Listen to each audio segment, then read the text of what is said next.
அனைவருக்கும் வணக்கம். இன்று நாம் பார்க்க போகும் தலைப்பு விவசாயம். விவசாயத்தின் முக்கியத்துவத்தை நாம் இன்று தெரிந்து கொள்வோமா? இந்தியாவின் முதுகெலும்பு விவசாயி. கல் தோன்றி மண் தோன்றி பின்பு மனிதன் தோன்றிய காலம் முதலே தோன்றியது மனிதனின் வயிற்றுப்பசி. அன்று மனிதன் இயற்கையிடம் கிடைக்கும் பழம், தேன், இலை, தலைகளை உண்டான். பின்னர் இயற்கையுடன் ஒன்றிணைந்து கால்நடைகளின் உதவியுடன் உணவுப் பொருட்களை உற்பத்தி செய்ய தொடங்கினான். அப்போது தோன்றியதே இந்த விவசாயம். உலகில் வாழும் மனிதர் அனைவருக்கும் உணவிடும் விவசாயத்தை முதன்மையான தொழிலாக கொண்டது நம் தமிழகம். தமிழர்கள் 2000 வருடங்களுக்கு முன்னதாகவே விவசாயத்தில் வேரூன்றி இருந்தனர் என்பதற்கான சான்றுகள் சங்க இலக்கியத்தில் பல இடங்களில் குறிப்பிட்டு உள்ளனர். அக்காலம் முதலே விவசாயத்தை போற்றி பின்பற்றியவர் நம் தமிழர்கள். அதனால் தமிழ்நாடு விவசாய நாடு என்று அழைக்கப்படுகின்றது. தமிழக நிலப்பரப்பில் 5 வகை நிலங்கள்: குறிஞ்சி, முல்லை, மருதம், நெய்தல், பாலை ஆகியன. இவற்றுள் மனிதன் உழுது பயிர் செய்ய ஏற்ற நிலமாக இருப்பது மருதம் நிலம். தமிழர்களின் முக்கிய உணவு அரிசி. இவ்வாறு தமிழர்களின் வாழ்வில் ஓர் அங்கமாக திகழும் அரிசி நெல்லிலிருந்து எவ்வாறு உருவாகின்றது என்பதை நாம் பார்ப்போமா? பொதுவாக கார்த்திகை மாதத்தில் நெல் விவசாயம் துவங்கப்படுகின்றது.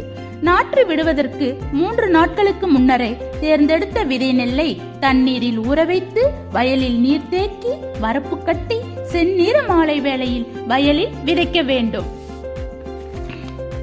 4 நாட்களுக்குள் விதைகள் நாற்றாக வளரும். அந்த 4 நாட்களும் வயலில் தண்ணீர் சமமாக தேங்கி இருக்க வேண்டும். அதன் பின் வளர்ந்த பயிர்களை பறித்து வயலில் நடுவதுதான் நாற்று நடுதல். ஒரு குத்திற்கு 2 அல்லது 3 பயிர்களாக அரை அடி இடைவெளியில் நட வேண்டும்.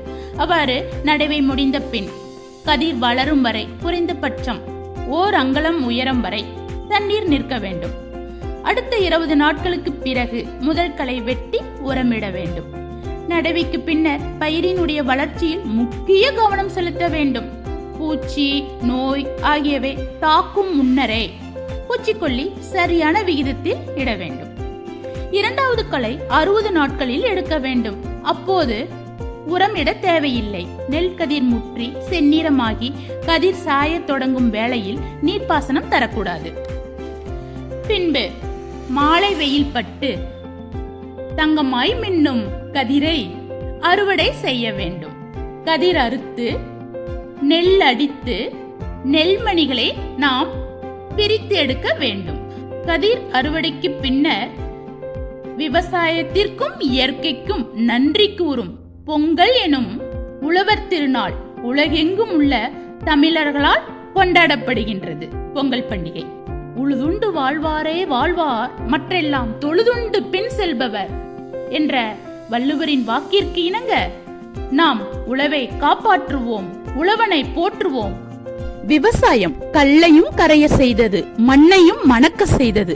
பசித்தால் அம்மா என்று அழைக்க பச்சிளம் குழந்தைக்கு தெரியும். அந்த பசியை போக்கும் அற்புத திறமை இங்கு எத்தனை பேருக்கு தெரியும்?